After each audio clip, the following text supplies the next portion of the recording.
রব্বুল আলামিন সূরা বালাদের প্রথম নম্বর আয়াতে বলেন, লা উকসিমু বিহাযাল বালাদ। আল্লাহ বলেন, আমি শপথ করছি এই নগরীর। রব্বুল আলামিন শুরুতেই কেন লা শব্দ ব্যবহার করলেন? আমরা জানি যে আরবিতে লা শব্দের অর্থ হয় না।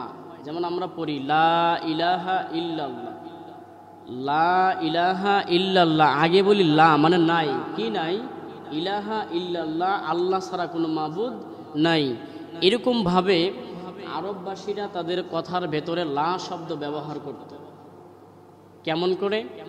আমাদের মধ্যে অনেক মানুষ আছে কথা বলার সময় এই না শব্দ দিয়ে কথা শুরু করে। যদি বলেন আপনার ব্যবসা বাণিজ্যের কি অবস্থা, না ভাই যাচ্ছে কোনো রকম। এই যে না শব্দ ব্যবহার করা, এই লা শব্দ, আরবিতে লা শব্দ ব্যবহার করা ওই সময়ে আরবদের মধ্যে একটা প্রচলিত অভ্যাস ছিল। তাদের অভ্যাস ছিল লা শব্দ বলে। এটা হলো প্রথম ব্যাখ্যা, আল্লাহ কেন লা দিয়ে শুরু করলেন। দ্বিতীয় ব্যাখ্যা হলো মুফাসসিরগণ বলেছেন যে কাফেরেরা ধারণা করত, কাফেরেরা মনে করত যে এই দুনিয়াতে আসছি, দুনিয়াতে খাওয়া দাওয়া ফুর্তি এগুলো করব, মৃত্যু হবে, চলে যাব, শেষ, আমাদের জিন্দেগি এখানেই শেষ।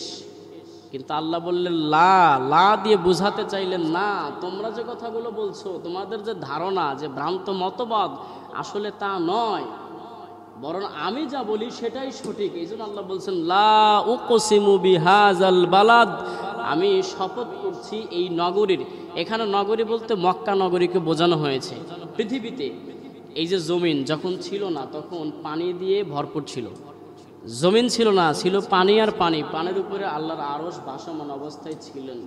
আল্লাহ তাআলা যখন জমিন বানাতে চাইলেন, সর্বপ্রথম যে চর আকারে মানুষের বসবাসের জন্য যে জায়গাটা হয়েছিল, তৈরি হয়েছিল, ওইটাই ছিল মক্কা।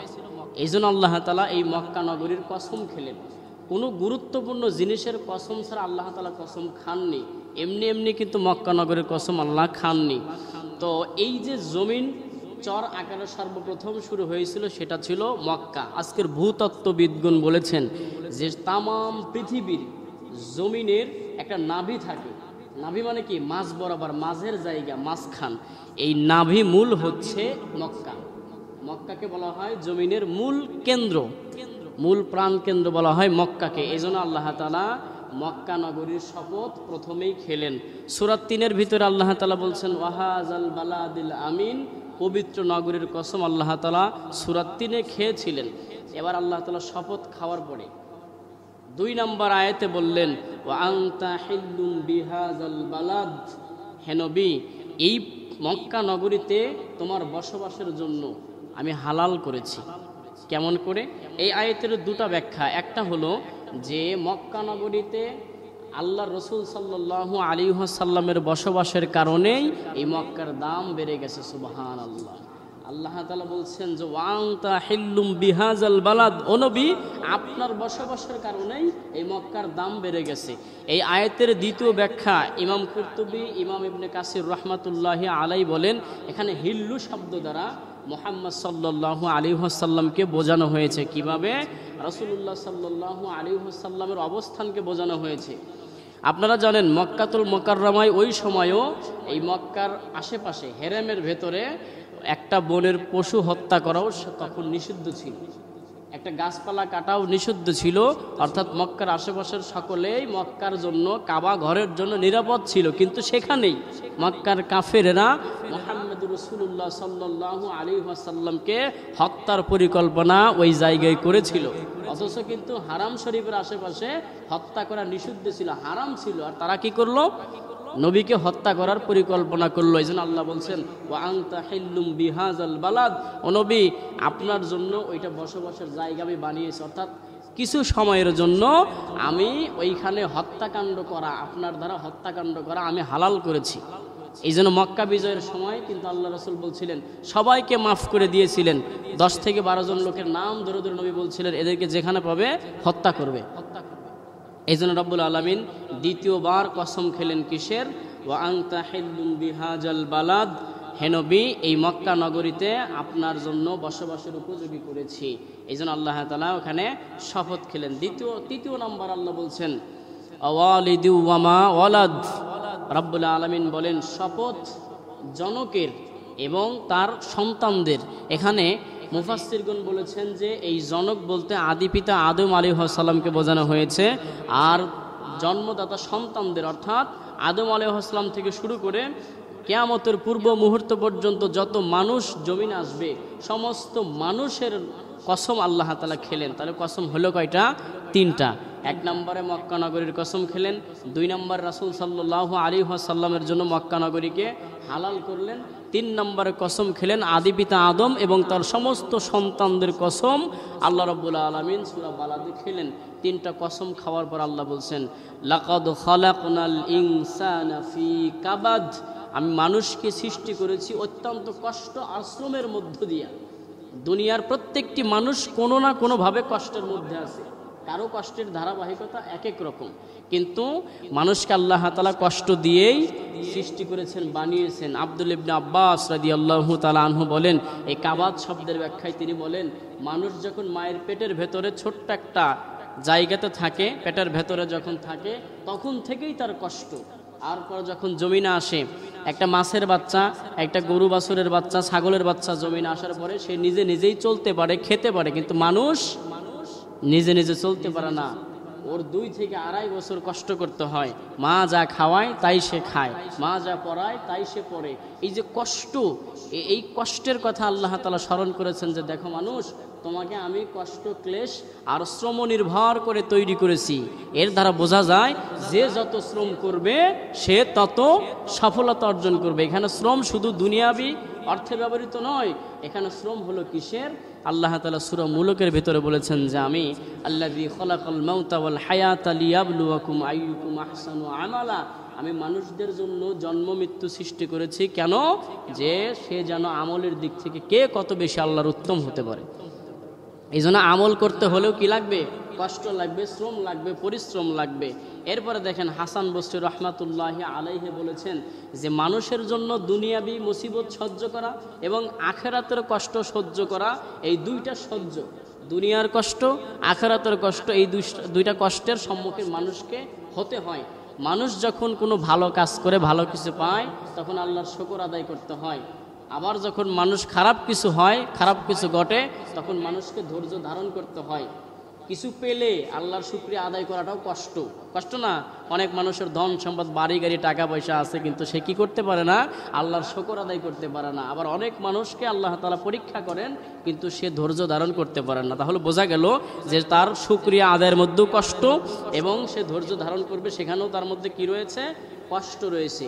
এরপরে আল্লাহ তাআলা বলছেন মানুষ ইচ্ছাকৃতভাবে চলতে পারে না, মানুষ যা ইচ্ছা তাই করতে পারে না। যা ইচ্ছা তাই যারা করে তারা হলো শয়তানের দলের লোক, কিন্তু যারা আল্লাহ ও তার রাসূলের দলের লোক তারা যা ইচ্ছা তাই করতে পারে না। মানুষকে আল্লাহ তাআলা নিয়ন্ত্রণের চাবিকাঠি দিয়েছেন, মানুষ নিয়ন্ত্রিত হয় রব্বে কারিমের দ্বারা।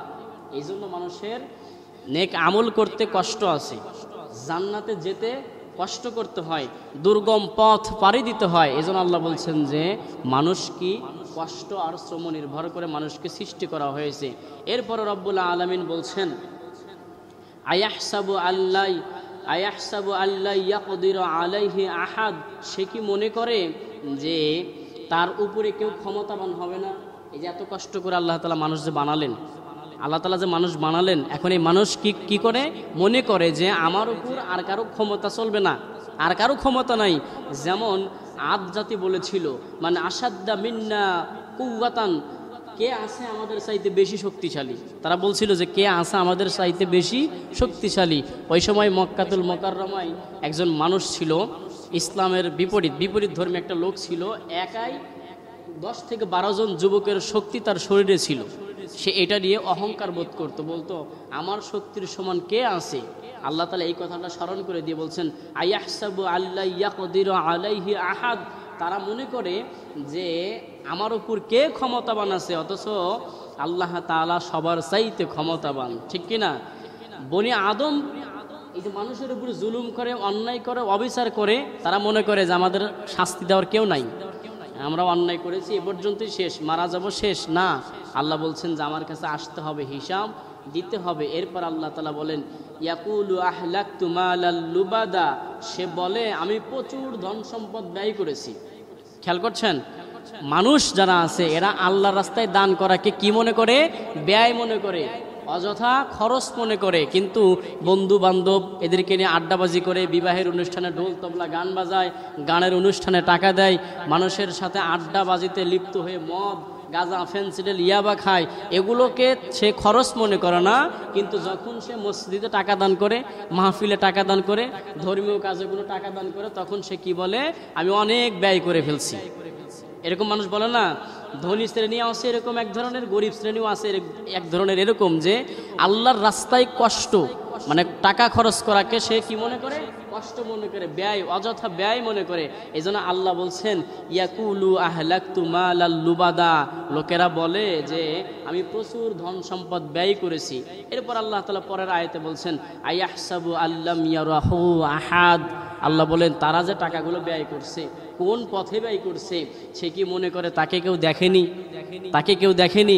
আপনি টাকা কি জন্য দিলেন, মসজিদে কি জন্য দান করলেন, ধর্মীয় কাজে কি জন্য টাকা ব্যয় করলেন, কি অন্তরে আপনার আছে আর কেউ জানে না। জানে কে?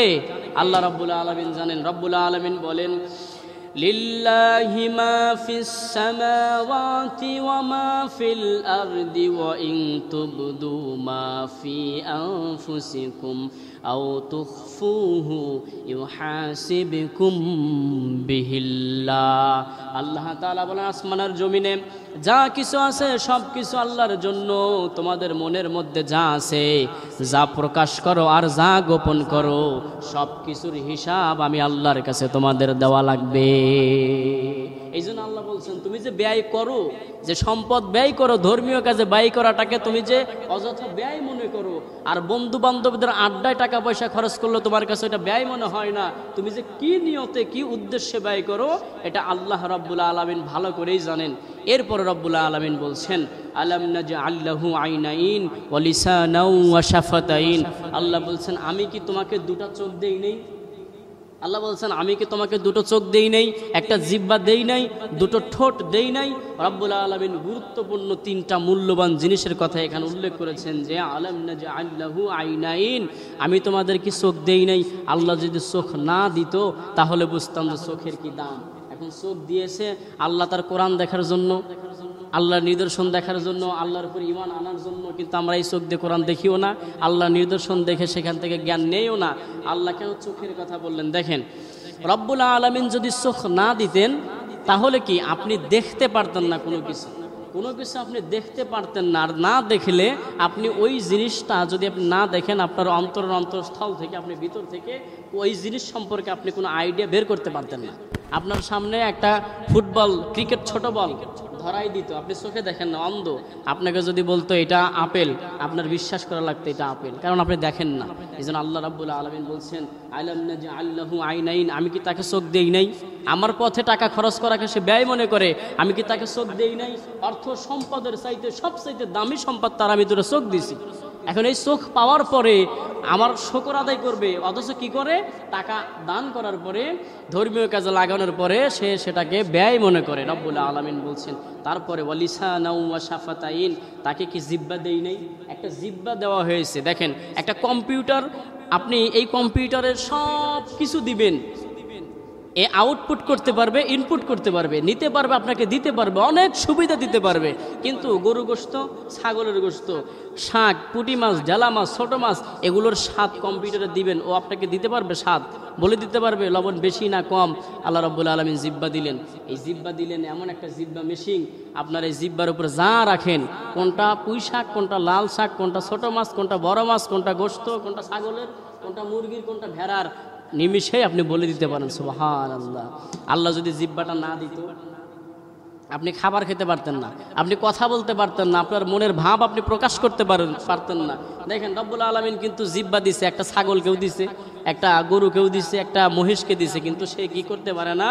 ওই জিহ্বা দিয়ে আপনার আমার সাথে তার মনের ভাষা ব্যক্ত করতে পারে না। সে শুধু পারে রব্বে কারিমের তাসবিহ করতে, কিন্তু আমার আর আপনার সাথে সে কথা বলতে পারে না, মনের ভাব প্রকাশ করতে পারে না। আপনি আর আমি পারি। সুবহানাল্লাহ বলবেন না?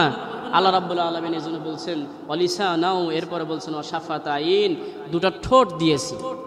ঠোঁট দুটো কেন দিলেন? দেখেন আপনি জন্মগ্রহণের পরে, আপনার তো দাঁত নাই, নাকি দাঁত নিয়ে কেউ জন্মগ্রহণ করে? দাঁত নাই, এবার ঠোঁট দুটো নাই, আপনি কিভাবে মায়ের স্তন থেকে দুধ পান করবেন বলেন? আল্লাহ যদি জিহ্বা না দিত, আপনি চোখ না দিলে চোখ দিয়ে দেখতে পারতেন না মায়ের স্তন, জিহ্বা না দিলে আপনি জিহ্বা দিয়ে টান দিতে পারতেন না। এরপর ঠোঁট যদি আল্লাহ রাব্বুল আলামিন না দিত, আপনার মুখের ভিতরে আপনি দুধ নিলেন ওটা বের হয়ে যাবে। আবার একটা কথা চিন্তা করেন, আল্লাহ যদি ঠোঁট না দিত, ঠোঁট কত গুরুত্বপূর্ণ দেখেন।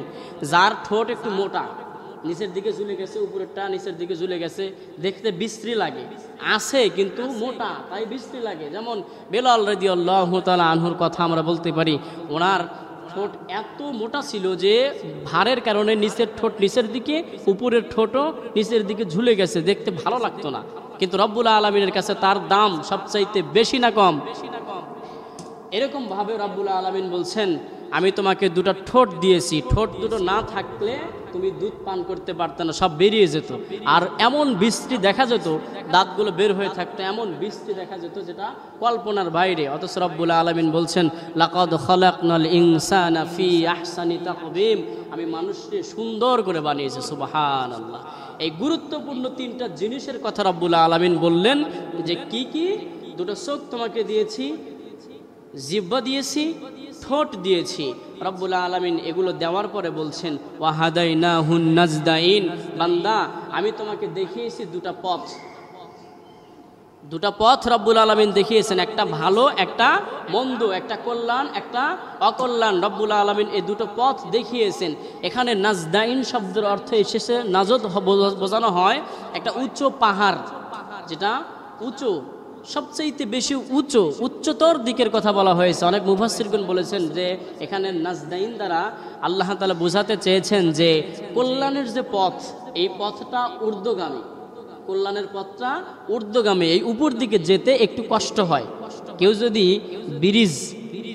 ব্রিজ আছে না, কেউ যদি ব্রিজে উঠতে চায় হেঁটে, উঠতে বেশি কষ্ট হবে না নামতে বেশি কষ্ট হবে? উঠতে বেশি কষ্ট হবে, কারণ যেতে হয় উপর দিকে। আল্লাহ রাব্বুল আলামিন এই কল্যাণের রাস্তাটাকে নাজদাইন দ্বারা বোঝাতে চেয়েছেন যে উপরের যে রাস্তাটা, অর্থাৎ জান্নাতে যাবার যে রাস্তাটা, ওই রাস্তায় তুমি যেতে হলে একটু কষ্ট করতে হবে। আর যে আরেকটা মন্দ রাস্তা আছে অকল্যাণের, ওইটা নিচের দিকে, শয়তানের পথ, ওই দিকে তুমি শুধু একটু ঝুঁকে যাবে, বাকিটা শয়তান করে নেবে। কথা বুঝতে পারছেন? আপনি মন্দ পথের দিকে যাবেন, শয়তান আপনাকে কি করবে? সাহায্য করবে। আর যখন ভালো পথের দিকে আপনি উঠতে চাইবেন, উপর দিকে যাইবেন, তখন শয়তান কি করবে? বাধা দেবে, টেনে ধরবে। সমাজ একটা ভালো কাজ করতে যান, দেখবেন সাহায্য করার লোকের খুব অভাব, টেনে ধরার লোকের সংখ্যাই বেশি। আর খারাপ কাজ করবেন, সাহায্য করার লোকের সংখ্যা বর্তমানে বেশি। একটা গানের অনুষ্ঠান দেন, দেখেন টাকাদার লোকের অভাব হবে না, জায়গাদার লোকের অভাব হবে না। তাফসির মাহফিল দিতে যান, টাকাই নাই, আমার কাছে টাকা নাই ভাই, নাই, দিন চলে না, এরকম করা শুরু করে দেবে, করবে না? এই জন্য আল্লাহ রাব্বুল আলামিন ওই আগের আয়াতে বলছেন যে সে যে কি ব্যয় করে, কোন উদ্দেশ্যে ব্যয় করে, মনে কে আছে, আল্লাহ রাব্বুল আলামিন সব কিছু জানেন। এরপরে রাব্বুল আলামিন বললেন যে দেখো, প্রথমে তিনটা শপথের কথা বললেন, তিনটা গুরুত্বপূর্ণ জিনিসের কথা আল্লাহ রাব্বুল আলামিন বললেন। বলার পরে রাব্বুল আলামিন বলছেন, দেখো তোমাদেরকে আমি দুটো রাস্তা দেখিয়েছি, একটা ভালো একটা মন্দ। এবার রাব্বুল আলামিন বলছেন, ফালাকতা হামাল আকাবা। রাব্বুল আলামিন বলছেন গিরিপথের কথা, গিরি সংকটের কথা। গিরিপথ, গিরিপথ কি? পাহাড়ের দুর্গম রাস্তা। যারা পাহাড় অঞ্চলে থাকে, যারা পাহাড়ের রাস্তায় কখনো গিয়েছেন, দেখেছেন, পাহাড়ের রাস্তাগুলো আমাদের এই রাস্তার মতো এতটা সহজবোধ্য নয়। ওই রাস্তায় চলতে গেলে, আপনি হেঁটে যেতে গেলে আপনি পড়ে যাবেন।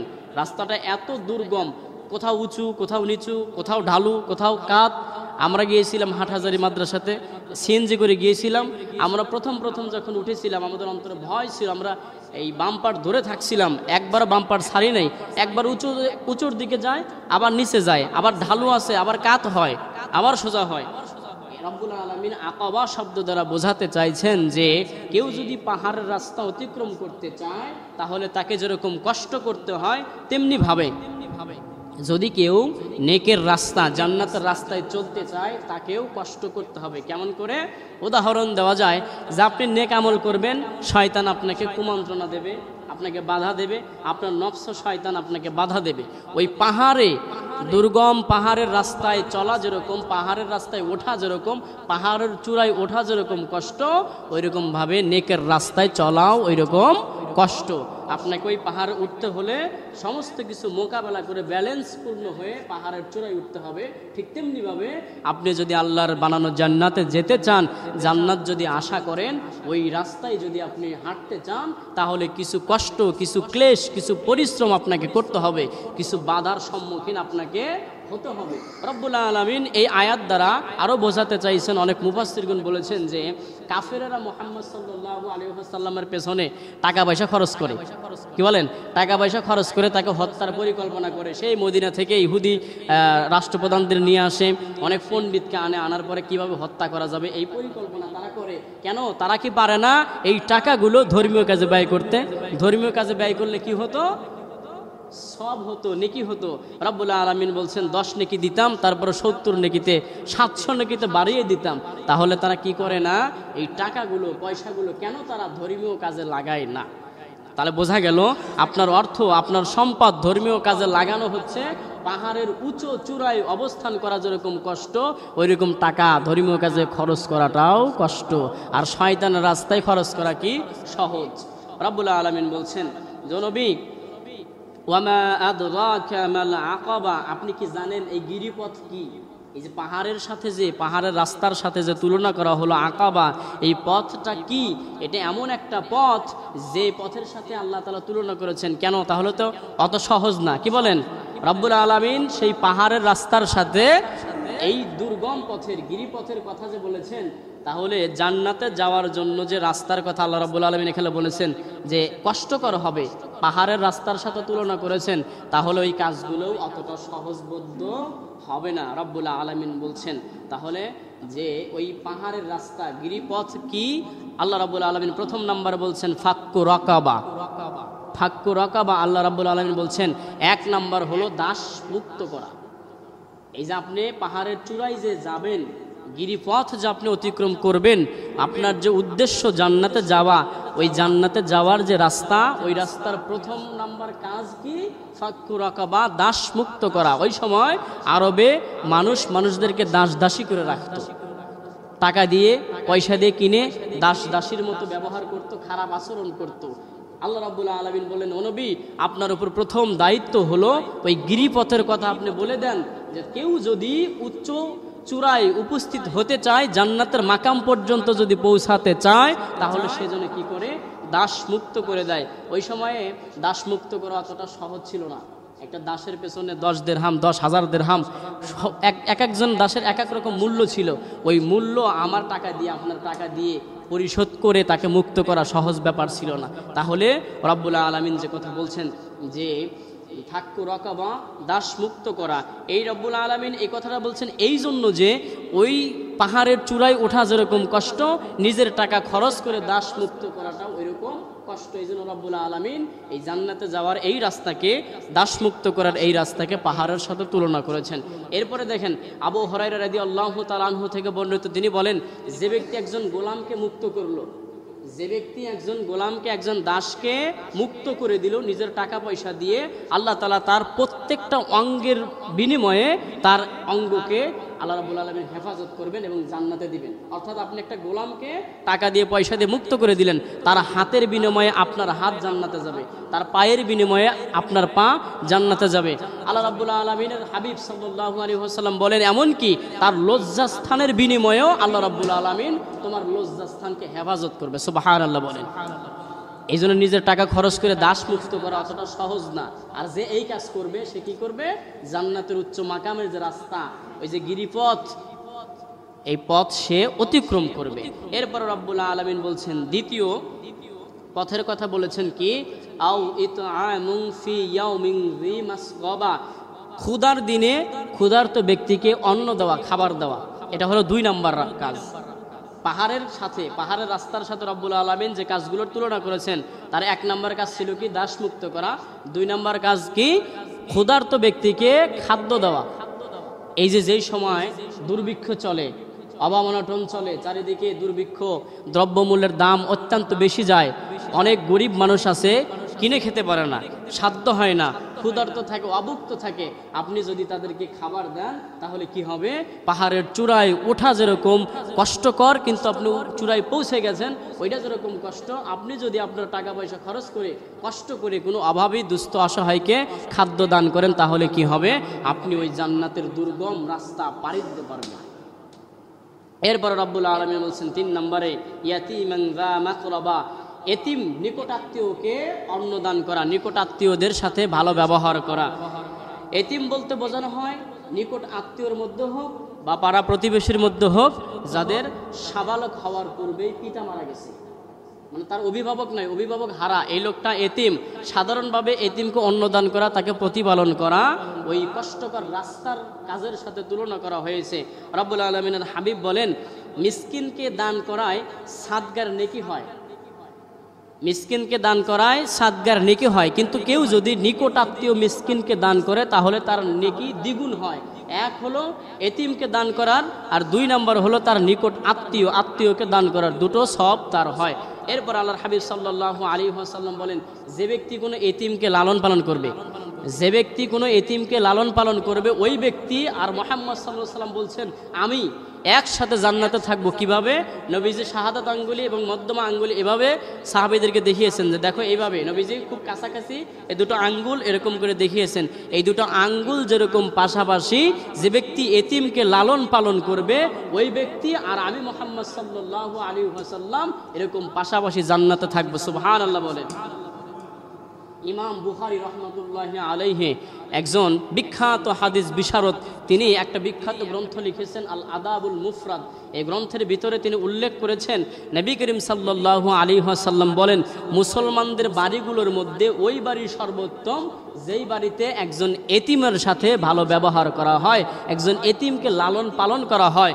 এবং আল্লাহর নবী আরও বলেন, মুসলমানদের বাড়ির মধ্যে ওই বাড়ি সবচাইতে নিকৃষ্ট যেই বাড়িতে এতিম লাঞ্ছিত হয়, অবহেলিত হয়, যেই বাড়িতে এতিম ভালো আচরণ পায় না, ভালো ব্যবহার পায় না। তাহলে এতিমের সাথে ভালো আচরণ করা, এতিমকে লালন পালন করা কষ্ট, অনেক কষ্ট। আমার অর্থ একজন এতিমকে খাওয়াচ্ছি, আমার বস্ত্র এতিমকে পরাচ্ছে, এটা কষ্ট না?